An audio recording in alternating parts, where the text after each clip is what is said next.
আরাফাত, আপনি জানেন ঢাকা বিশ্ববিদ্যালয় এরিয়াকে কেন্দ্র করে একটি মাদক চক্র বিদ্যমান। আপনি সম্প্রতি বিশ্ববিদ্যালয় ক্যাম্পাসকে মাদক মুক্ত করার জন্য ঘোষণা দিয়েছেন। আরাফাত, এখানে আমার প্রশ্ন হচ্ছে যে বিশ্ববিদ্যালয়কে মাদক মুক্ত করা এই ব্যাপারে কি কি প্রতিবন্ধকতা হতে পারে, এবং আসলে কি এটার বাস্তবায়ন কি আদৌ সম্ভব? আমরা অতীতেও বিভিন্ন সময় শুনেছি, বিভিন্ন জনে বলেছে, বিশ্ববিদ্যালয় প্রশাসন বলেছে, ছাত্র নেতারা বলেছে, কিন্তু আলটিমেটলি কিন্তু আমরা এর বাস্তবায়ন কিন্তু দেখি নাই। তো এটি কি আদৌ বাস্তবায়নযোগ্য কিনা, আরাফাত? না, এটি এটি এটি অবশ্যই বাস্তবায়নযোগ্য।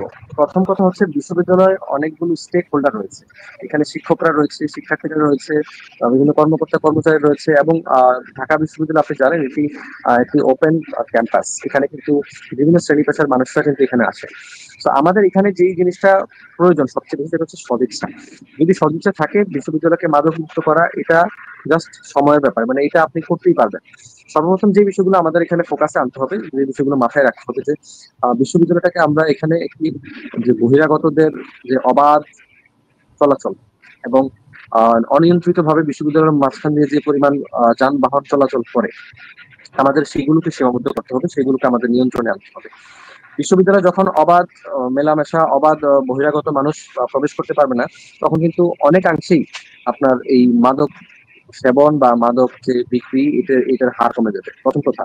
দ্বিতীয় কথা হচ্ছে, এখানে যে শিক্ষার্থীরা রয়েছে, যদি এখানে ঢাকা বিশ্ববিদ্যালয়ে কোনো শিক্ষার্থী যদি মাদক গ্রহণ করে, মাদক সেবন করে, বা এই মাদক কেনাবেচার সাথে জড়িত থাকে, বিশ্ববিদ্যালয় প্রশাসন থেকে কিন্তু তাদের বিরুদ্ধে ব্যবস্থা নিতে পারে। এবং দেশের প্রচলিত আইন অনুযায়ী তাদের বিরুদ্ধে যদি কয়েকটা কেসে যদি দেখা যায় যে ভালো ভালো তাদের বিরুদ্ধে ব্যবস্থা নেওয়া হয়, তারপর কিন্তু এটা কমে যাবে, এই হারটা কমে যাবে।